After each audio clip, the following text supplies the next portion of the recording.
மத்திய கிழக்கு பிரச்சனை, உலக பிரச்சனை எல்லாம் ஒரு பக்கம் பயங்கரமாக போய்கொண்டிருக்கிறதால நாங்கள் முக்கியமான ஒரு ஆளை மறந்தே போயிட்டோம். அவர்தான் சுரேஷ் சாலே. மேஜர் ஜெனரல் சுரேஷ் சாலே அவர்களை மறந்தே போயிட்டோம். போன மாதம் 25ஆம் தேதி அவர் கைது செய்யப்பட்டு தற்பொழுது பயங்கரவாத தடை சட்டத்தின் கீழ் 90 நாட்கள் விளக்கமறியலில் வைக்கப்பட்டிருக்கார்.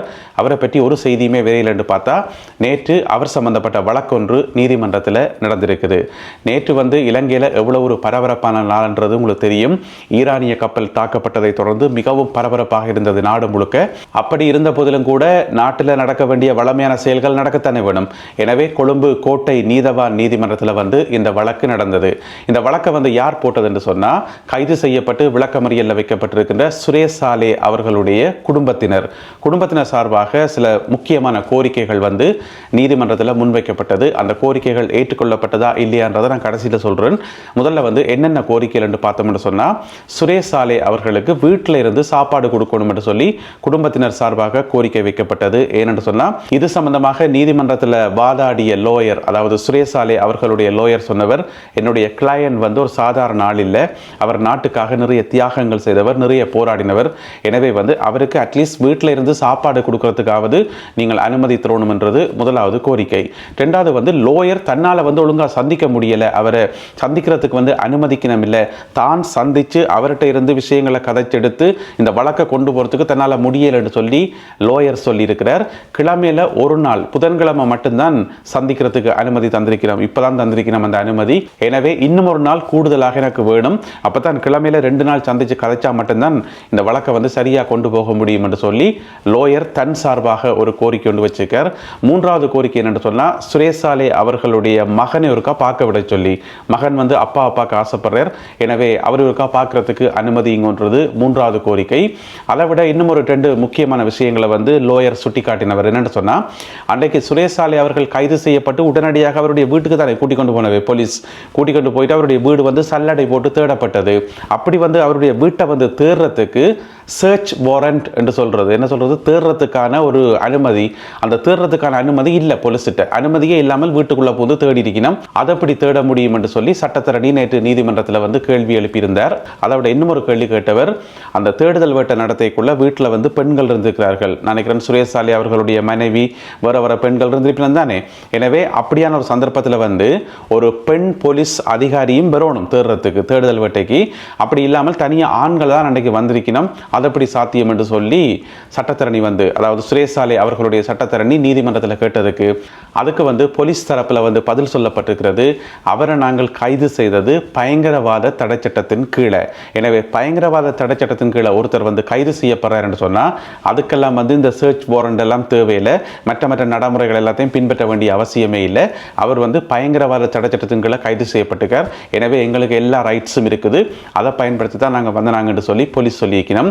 அப்போ இந்த மற்ற கோரிக்கைகள் இருக்கு தானே, லோயர் போய் பார்க்கணும், மகன் போய் பார்க்கணும், வீட்டில் இருந்து சாப்பாடு கொடுக்கணும் என்று சொல்லி அது அனுமதி மறுக்கப்பட்டிருக்கிறது.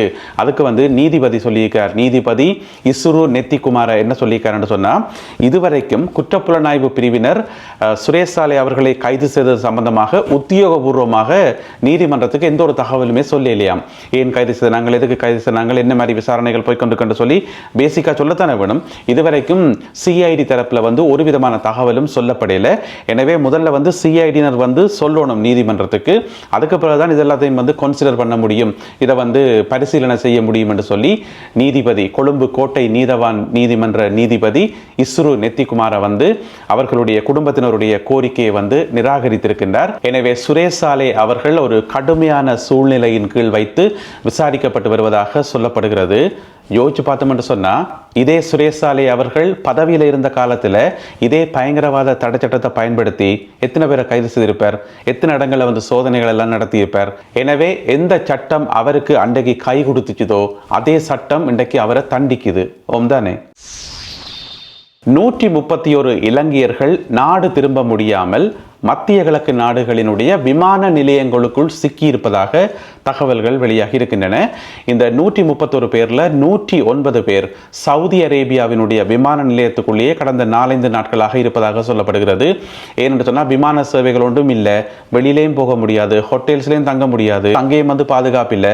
எனவே விமான நிலையத்துக்குள்ளேயே இருப்போம் என்று சொல்லி 109 இலங்கையர்கள், இலங்கைக்கு வர வேண்டியவர்கள் சவுதி அரேபியாவினுடைய விமான நிலையத்துக்குள் சிக்கியிருப்பதாக சொல்லப்படுகிறது. அதே போல ஓமான் நாட்டினுடைய விமான நிலையத்தில் 22 பேர் சிக்கியிருக்கிறார்களாம். அந்த எண்ணிக்கை கூடத்தான் இருந்தது. ஓமான் நாட்டில் இதை விட அதிகமாகத்தான் இருந்தது. ஆனால் நேற்று புதன்கிழமை காலமே ஓமான்ல இருந்து கொழும்புக்கு ஒரு விமானம் ஒன்று வந்திருக்குது. ஓமான் ஏர் அந்த நிறுவனத்தை சேர்ந்த ஒரு விமானம் வந்திருக்குது. அதில் கணிசமான ஆட்கள் வந்திருக்கிறோம். எனவே அவர்கள் வந்து முடிய மிச்சம் 22 பேர் ஓமான் நாட்டில் சிக்கியிருப்பதாக சொல்லப்படுகிறது. ஆக மொத்தத்தில் மத்திய கிழக்கு நாடுகளினுடைய விமான நிலையங்களில் 131 இலங்கையர்கள் சிக்கியிருப்பதாக தகவல்கள் வெளியாகியுள்ளன. இலங்கையினுடைய பாதுகாப்பு மிகவும் உச்சக்கட்டமாக அதிகரிக்கப்படுகிறது என்று சொல்லி ஏற்கனவே அரசாங்கத்தால் அறிவிக்கப்பட்டிருந்தது. நாடு முழுக்கவும் பார்த்தீங்கன்னு சொன்னால் முப்படையினர் குவிக்கப்பட்டிருக்கிறார்கள், போலீசார் குவிக்கப்பட்டிருக்கிறார்கள். அதிலே மிக முக்கியமாக பார்த்தீங்கன்னு சொன்னால் தலைநகர் கொழும்பு உட்பட இந்த சுற்றுலா மையங்களில் கடுமையான பாதுகாப்பு பலப்படுத்தப்பட்டிருக்கிறது. இப்போ ஒரு தகவல் வந்திருக்கு என்று சொன்னால் மொத்தமாக 85 இடங்களில் பாதுகாப்புகள் விசேடமாக பலப்படுத்தப்பட்டிருப்பதாக சொல்லப்படுகிறது. இந்த 85 இடங்களில் வெளிநாட்டு தூதுவர் ஆலயங்கள், சுற்றுலா மையங்கள், மத வழிபாட்டு தலங்கள் என்று சொல்லி நிறைய இடங்கள் உள்ளடங்குவதாக சொல்லப்படுகிறது. நான் நினைக்கிறேன் நேற்றையில இருந்து கராப்பிட்டிய வைத்தியசாலை இருக்குதானே, அதற்கான பாதுகாப்பும் அதிகரிக்கணும். ஏனென்று சொன்னால் 32 ஈரானிய கடற்படையினர் அங்கு சிகிச்சை பெற்றுக் கொண்டு வருகின்றார்கள். எனவே அவர்களுடைய பாதுகாப்பையும் உறுதிப்படுத்த வேண்டிய கடமை இலங்கை அரசாங்கத்துக்கு தான் இருக்கிறது. எனவே 85 இடங்களோடு சேர்த்து 86வது இடமாக கராப்பிட்டிய வைத்தியசாலையும் இருக்கும் என்று சொல்லி எதிர்பார்க்கப்படுகிறது. மத்திய கிழக்கில் ஏற்பட்ட போர்ச்சூழல் காரணமாக இலங்கைக்கு வருமானம் இழப்பு ஏற்பட்டிருக்காம். அதாவது சுற்றுலாத்துறையிலிருந்து கிடைக்கக்கூடிய வருமானம் இருக்குத்தானே, அது இழப்பு ஏற்பட்டிருக்காம். எவ்வளாண்டு கேட்டீங்கன்னு சொன்னால் ஒவ்வொரு கிழமையும் ஒரு கிழமைக்கு 12 மில்லியன் ரூபாய் நஷ்டம் ஏற்பட்டிருப்பதாக சுற்றுலா பிரதி அமைச்சர் ருவான் ரணசிங்க சொல்லியிருக்கிறார். உங்களுக்கு தெரியும், இந்த வருஷம் சுற்றுலாத்துறைக்கு ஒரு நல்ல வருஷமாக தான் பிறந்தது. ஜனவரி மாதத்திலையும் பிப்ரவரி மாதத்திலையும் நிறைய சுற்றுலா பயணிகள் வந்திருந்தார்கள். இப்போ பார்த்தீங்கன்னு சொன்னால் மார்ச் மாதத்தில் அது நல்லா டவுனாக போயிருக்குன்னு நினைக்கிறேன். ஏன்னு சொன்னால் விமான போக்குவரத்துகள் இருந்தால் தானே, அதுபோக நாட்டில் இருக்கிற சுற்றுலா பயணிகள் எப்போ நாட்டை விட்டு வெளியேறலாம்னு தான் பார்த்துருப்பினோம். எனவே சுற்றுலாத்துறை மிகவும் மோசமாக அடி வாங்கி இருக்கிறது. ஒவ்வொரு கிழமையும் 12 மில்லியன் ரூபாய் இழப்பு ஏற்படும் என மதிப்பீடு செய்யப்பட்டுள்ளது. இதுக்கிடையில் பார்த்தீங்கன்னு சொன்னால் ஜனாதிபதி அனுரகுமார திசாநாயக்கா அவர்களுடைய தலைமையில் நேற்று ஒரு கூட்டம் ஒன்று நடந்தது ஜனாதிபதி செயலகத்தில். எதற்காக இந்த கூட்டம் என்று சொன்னால், இப்போ மத்திய கிழக்கில் ஏற்பட்டிருக்கிற இந்த போர்ச்சூழல் காரணமாக உலகளாவிய ரீதியில் அது எதிரொலிக்கும் தானே. இனி எரிபொருட்களினுடைய விலைகள் அதிகரிக்கும், விமான போக்குவரத்து பிரச்சனைகள் சொல்லி 1000 பிரச்சனைகள்.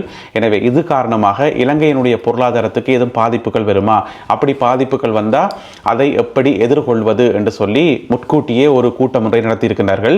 பாதிப்பு ஏற்படுமா என்று சொல்லி நாங்கள் கேட்க வேண்டிய அவசியமே இல்லை, கட்டாயம் ஏற்படும். ஏன்னு சொன்னால் இலங்கை பொருளாதாரத்துக்கு பெரும்பாலும் தங்கி இருக்கிறதே பார்த்தீங்கன்னு சொன்னால் ஒன்று ஏற்றுமதி இறக்குமதி, அதுக்கு போக்குவரத்துகள் சரியா இருக்கணும், விமான போக்குவரத்தும் கப்பல் போக்குவரத்தும் சரியா இருக்கணும். சரியா இருக்குதா? இல்லை. ரெண்டாவது மிக முக்கியமானது சுற்றுலாத்துறை. சுற்றுலா பயணிகளை நம்பித்தான் இலங்கையினுடைய பொருளாதாரமே இருக்குன்னு சொல்லலாம். அதுக்கும் விமான சேவைகள் சரியா ஓடுதா? அதுவும் இல்லை. எனவே இந்த மாதிரி நிறைய பிரச்சனைகள் இலங்கைக்கு எதிராகவே இருக்கின்றன.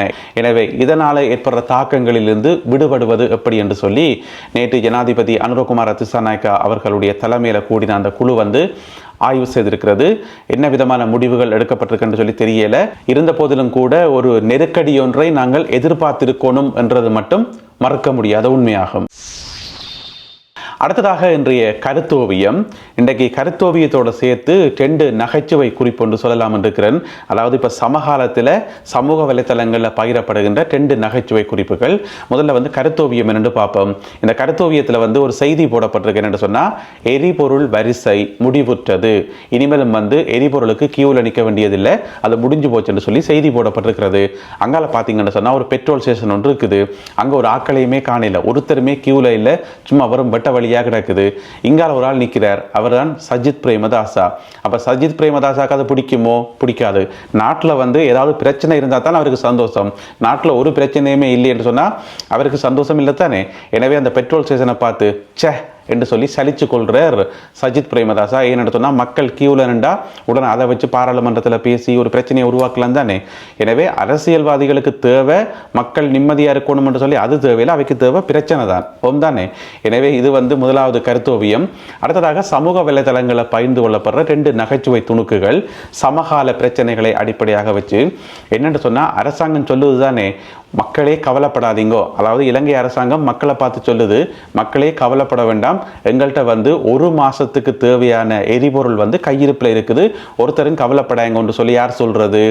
இலங்கை அரசாங்கம் பொதுமக்களை பார்த்து சொல்லுது. அதுக்கு பொதுமக்கள் சொல்லினமாம் இலங்கை அரசாங்கத்தை பார்த்து, அரசாங்கமே நீங்கள் கவலைப்படாதீங்கோ, எங்கள்கிட்ட 100 நாளைக்கு தேவையான எரிபொருள் இருக்குன்னு சொல்லி. இதன் அர்த்தம் என்ன? எல்லாரும் அந்த அளவுக்கு எரிபொருள் அடித்து பதுக்கி வச்சிருக்கணும். அப்போ மக்கள் சொல்லினமா ஒன்றுக்கும் கவலைப்படாங்க, எங்கள்கிட்ட தாராளமாக எரிபொருள் இருக்குன்னு சொல்லி. இது ஒரு நகைச்சுவை துணுக்கு. இதே மாதிரி இன்னும் இருக்குன்னு சொன்னால், இலங்கை மக்கள் இருக்கிறது தானே, இலங்கை மக்கள் அமெரிக்காவை பார்த்து சொல்லினமாம், அமெரிக்காவே தப்பித்தவறி மாறிக்கீறி ஏதாவது குண்டு இளைஞ்சாலை பக்கம் போட்டுறாதீங்கன்னு சொல்லி. ஏன்னா அமெரிக்கா தான் நிறைய இடங்களில் குண்டு போடுது.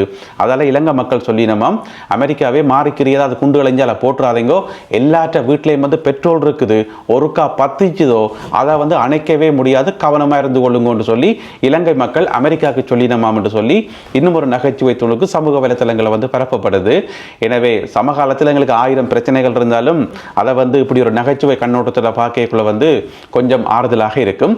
எனவே இந்த 2 நகைச்சுவை துணுக்குகள் மற்றும் கருத்தோவியம் மற்றும் இன்றைய காணொலியில் பகிர்ந்து கொள்ளப்பட்ட செய்திகள் தொடர்பான உங்களுடைய கருத்துக்களை மறக்காமல் கீழே எழுதுங்கள். மீண்டும் சந்திப்போம் உறவுகளே. நன்றி, வணக்கம்.